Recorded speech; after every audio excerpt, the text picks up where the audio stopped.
Hi hello welcome back to my YouTube channel. അപ്പോൾ ഇന്നത്തെ video എന്താണെന്ന് വെച്ചാൽ എൻ്റെ ബർത്ത്ഡേക്ക് ഞാൻ എനിക്കുണ്ടാക്കിയ കേക്കിൻ്റെ റെസിപ്പിയാണ് കേട്ടോ ഞാനിന്ന് ഷെയർ ചെയ്യുന്നത്.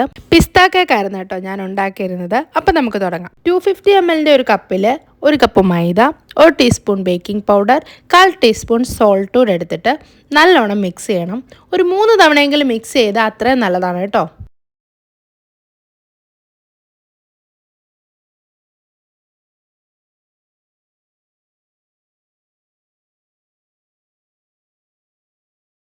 പിന്നെ നമുക്ക് വേണ്ടത് ഒരു 1/4 കപ്പ് റൂം ടെമ്പറേച്ചറിലുള്ള മിൽക്കാണ് കേട്ടോ.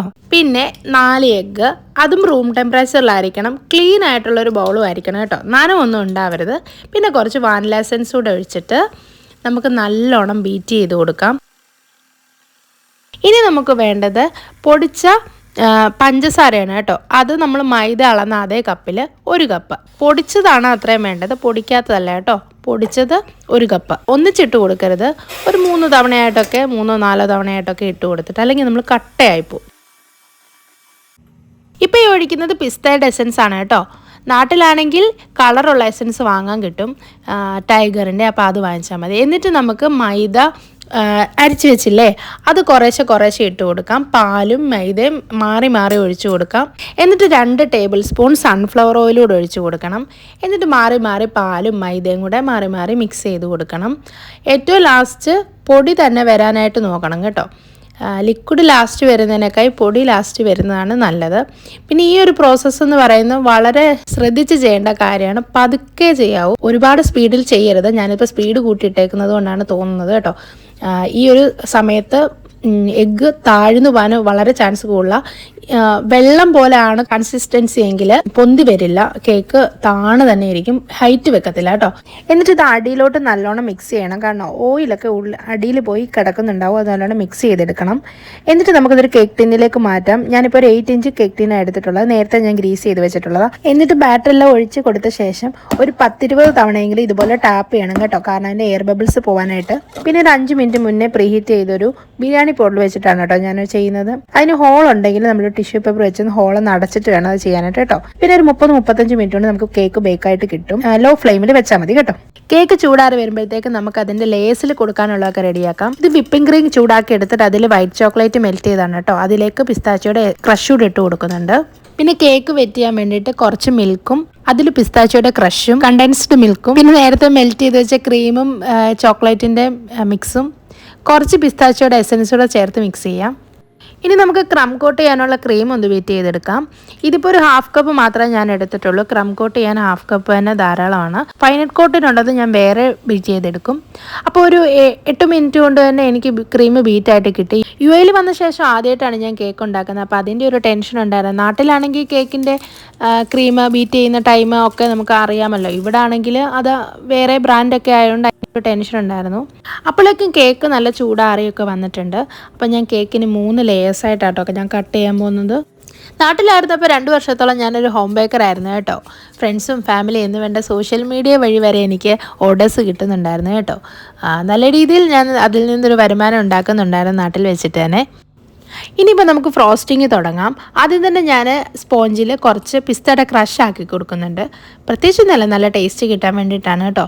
അത് കഴിഞ്ഞ ശേഷം മിൽക്ക് മിക്സ് ആക്കി വെച്ചില്ലേ, അത് വെച്ച് നമുക്കൊന്ന് വെറ്റ് ചെയ്ത് കൊടുക്കാം. അത് കഴിഞ്ഞിട്ട് ക്രീം വെച്ച് കൊടുക്കണം. എന്നിട്ട് നേരത്തെ റെഡിയാക്കി വെച്ച ക്രീമും ചോക്ലേറ്റും മെൽറ്റ് ചെയ്തതും കണ്ടൻസ്ഡ് മിൽക്കും പിസ്താച്ചിയോടെ ക്രഷും ചേർത്ത് കൊടുക്കാം. എന്നിട്ട് അതിൻ്റെ ലേസിൽ കുറച്ച് റെഡ് ചെറിയും പിന്നീട് കുറച്ച് ചോക്ലേറ്റ് ഗ്രേറ്റ് ചെയ്തോട് ഇട്ട് കൊടുക്കുന്നുണ്ട് കേട്ടോ.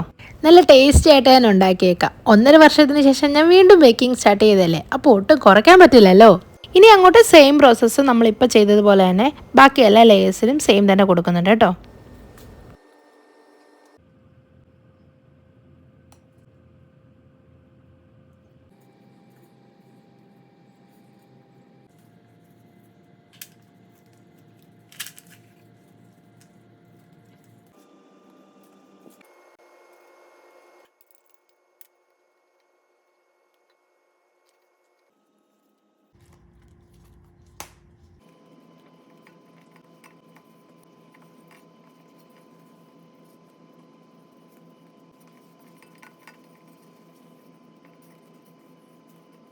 അങ്ങനെ നമ്മുടെ ക്രം കോട്ടിംഗ് ഒക്കെ കഴിഞ്ഞിട്ടുണ്ട്.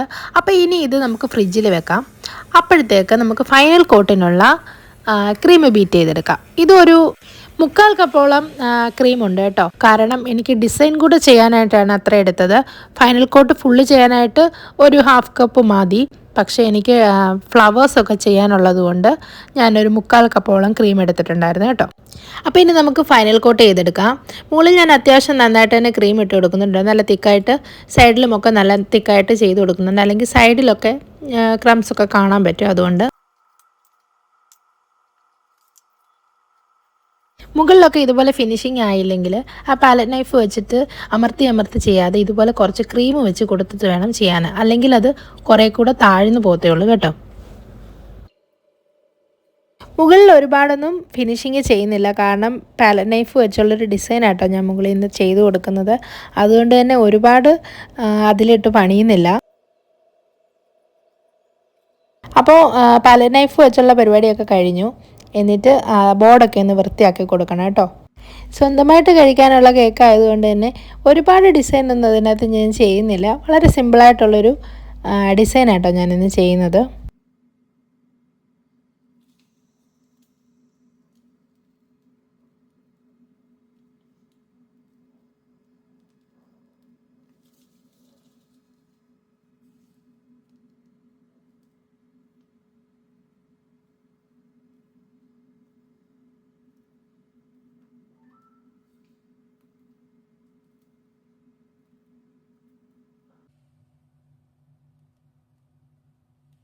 ആ സെയിം നോസിൽ വെച്ച് തന്നെ സൈഡിലൂടെ ഞാൻ ആ ഡിസൈൻ ചെയ്ത് കൊടുക്കുന്നുണ്ട് കേട്ടോ.